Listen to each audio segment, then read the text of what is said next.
Bonjour, Xavier Arnoux, je suis le fils de Jean-Pierre qui est intervenu juste avant. On est exploitant dans le Grand, sur de l'argilo-calcaire très superficiel. On a des fois même la roche qui effleure, qui sort au-dessus de la terre. On est en altitude entre 290 et 350 mètres. Et des pentes faibles à élevées. Donc nous on est parti dans le but d'allonger les rotations, dans le but d'assainir nos parcelles, et puis plus en disant au niveau des maladies, le fait de ne pas remettre tout le temps la même culture, ça évite de développer les maladies et aussi de diversifier les ravageurs, et du coup qui est moins le même ravageur tout le temps. Donc du coup on a essayé plusieurs cultures, on a essayé le soja, le maïs, le tournesol, le pois de printemps, le pois d'hiver. Et quand on a des terres superficielles, c'est très difficile à trouver des cultures qui s'adaptent bien dedans. Et en l'occurrence, on a retenu que le tournesol et le pois de printemps. On fait encore du pois d'hiver, mais c'est marginal. Et le soja et le maïs, on a oublié ou vraiment localisé sur certaines parcelles. En termes de charge opérationnelle, depuis 2012 jusqu'à 2017, oui, 2017 est compris dedans, on peut remarquer que, par exemple, le pois de printemps, en termes de charge, représente 2 fois moins que le colza. Et en plus de ça, on commence à mettre les charges en terre beaucoup plus tard que le colza, quoi. Le colza, c'est pratiquement un an dans le sol, et c'est l'argent qu'on n'utilise pas et qu'on n'a pas pour payer d'autres choses, quoi.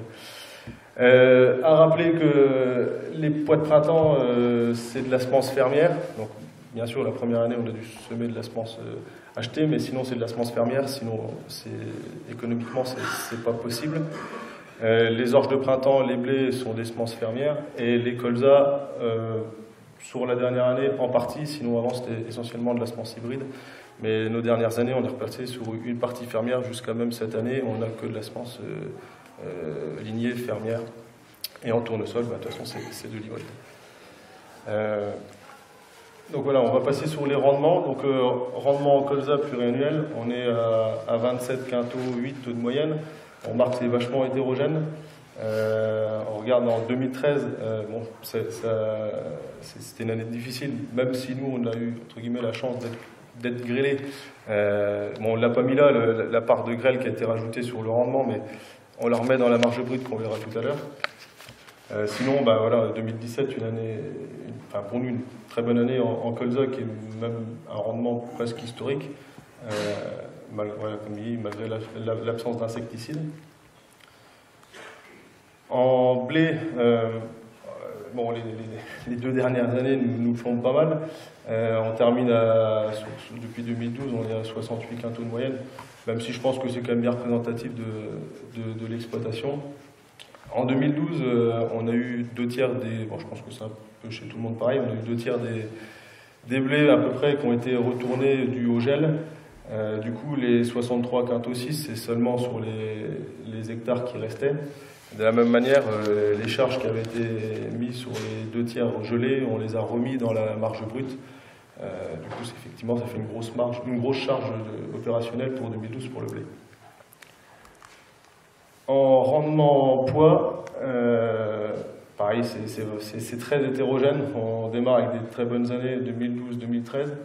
Ce qui paye souvent sous le poids, c'est le temps qu'il fait à floraison.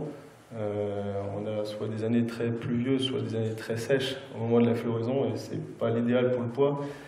Et mine de rien, on s'en sort quand même pas si mal avec une moyenne de 40 quintaux, alors qu'en 2016, on a frôlé très, très bas, même en poids d'hiver, on n'a même pas récolté toute notre surface. En rendement orge de printemps, c'était la culture jusqu'à 2015 qui était la plus homogène. On n'avait pas un écart type énorme entre la moins bonne et la meilleure et les meilleurs rendements. Et les 2 dernières années nous plombent pas mal la moyenne, même si on est sur 55 quintaux, c'est toujours ce qu'on se prend comme référence en prévision, pour du prévisionnel. Et en plus de ça, les dernières années, qualitatives, ont été très très mauvaises. Et ce qui nous aide aussi, ce qu'on pourrait se dire, sur des sols très superficiels, faire des cultures comme l'orge de printemps, c'est très difficile. Nous, on a une pluviométrie, même par rapport à des villages qui sont à une dizaine de kilomètres, qui est très importante. On est aux alentours des 1100, 1200 mm, enfin plutôt 1100 mm sur une année, ce qui nous aide beaucoup à faire des cultures de printemps et d'été. Les rendements tournesol, donc vous voyez rien en 2015, c'est parce qu'on n'en a pas mis, c'était peut-être l'année à pas en mettre, donc on va dire qu'on a eu un petit coup de chance. Même si, en regardant ce qui se fait chez les voisins, on a un peu estimé qu'on s'en serait sorti aux alentours des 20-22 quintaux. Donc, en termes de moyenne, je ne sais pas si ça aurait changé grand-chose. Donc, on termine, on a eu 2017 qui nous aide bien, on fait pratiquement 35 quintaux. Pareil, ça sera un rendement historique. Et, bon, j'espère qu'on verra, mais je doute qu'on le revoie tous les ans. Donc, on termine à 25, un peu plus de 25 quintaux. Ce qui est pas mal. En bilan, une culture est véritablement épargnée par les aléas climatiques, c'est vrai. Par contre, ce qu'on remarque, c'est que, hormis 2016, les aléas climatiques n'ont pas touché toutes les cultures la même année. Donc, ce qui prouve que c'est très intéressant de diversifier nos cultures et de ne pas mettre les œufs dans le même panier. Et économiquement, on s'en sort tout au mieux. En termes de marge brute, donc là vous voyez pas le tournesol, c'est parce qu'on a fait une moyenne de 2012-2017, et vu qu'on n'en avait pas en 2015, on verra après, mais on a déduit 2015 pour comparer avec le tournesol.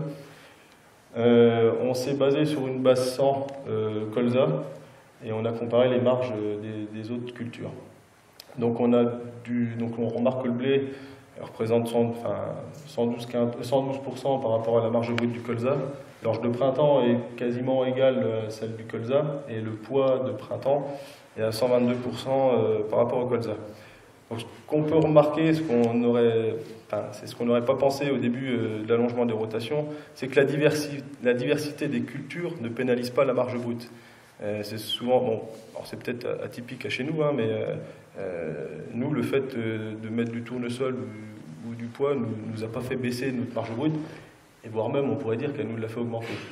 Oui, je précise juste, c'est marge brute hors prime non spécifique. Enfin, le poids, évidemment, on a ajouté la prime protéagineux, c'est-à-dire 180 € en 2012, et puis malheureusement une prime qui ne cesse de baisser. Donc pour 2017, on a dû prendre 110 €. On se trompe peut-être à 10 € près, mais c'est bien sûr hors prime protéagineux. Et hors assurance récolte qui n'est pas compris dedans, du coup, ce n'est plus représentatif, quoi. Donc là, c'est la marge brute où on a inclus le tournesol. Donc du coup, c'est 2012-2017 et 100-2015. Donc voilà, on remarque que les autres cultures, c'est à quelque chose près pareil. Et on remarque que le tournesol n'est pas du tout déconnant et même est très intéressant. Et en plus de ça, c'est presque une culture qui est assez homogène en termes de rendement. Voilà, c'est à peu près ce qu'on mettait, vu que c'est hormis 2010. Oui. En gros, c'était que l'allongement de la rotation et la diversité des cultures, comme j'ai dit, ça n'influençait pas sur la marge brute. Alors là, c'est une petite photo qui illustre pas mal l'allongement de la rotation. Donc là, c'est exactement la même culture. C'était du pois d'hiver. Bon, en l'occurrence, ça n'a pas donné grand-chose cette année. On le voit à la couleur. Donc on remarque que la partie qui est un peu plus au-dessus, donc sur la gauche, c'est essentiellement du vulpin qu'on voit tout vert, et de l'autre côté, c'est du pois qu'on voit marron. Quand on a récolté, on s'est un peu posé la question, et tout simplement en reculant l'historique, en regardant l'historique, c'était, je ne sais plus, ça devait être 2013, le colza qui avait eu du mal et qui avait en partie gelé, avait mal démarré, enfin il y a eu un peu tout. On en a retourné une partie, et cette partie, on l'a complétée avec du tournesol. Et la partie où il y avait du tournesol, c'était tout simplement la partie de droite, et la partie où on a laissé le colza, c'était la partie de gauche. Donc on monte, ça prouve bien, et par la suite des années, ça a été exactement le même assolement. C'est vraiment l'année-là qui a différé, quoi. Du coup, on remarque bien la différence et l'avantage de l'allongement de la rotation. Bon, en plus du tournesol, le fait qu'on sème beaucoup plus tard que toutes les autres cultures. Et voilà, c'est vraiment l'image qui illustre le résultat de l'allongement des rotations. Donc, il y avait eu quoi, 2 cultures après? Colza, blé, orge de printemps, pois d'hiver peut-être? Oui, c'est ça. Ouais. Orge de printemps. Blé, orge de printemps et pois d'hiver. Colza, blé, orge de printemps, pois d'hiver. Voilà, donc du coup on en est à cette situation-là. Donc là c'est la prévision, c'est là seulement 2018, même si c'est pas tout à fait figé pour les cultures de printemps et cultures d'été, mais c'est assez représentatif.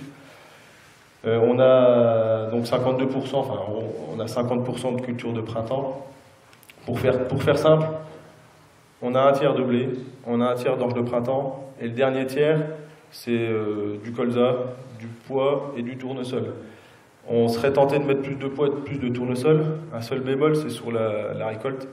Je pense qu'on est à la limite de la surface. Je ne pense pas qu'on puisse monter plus.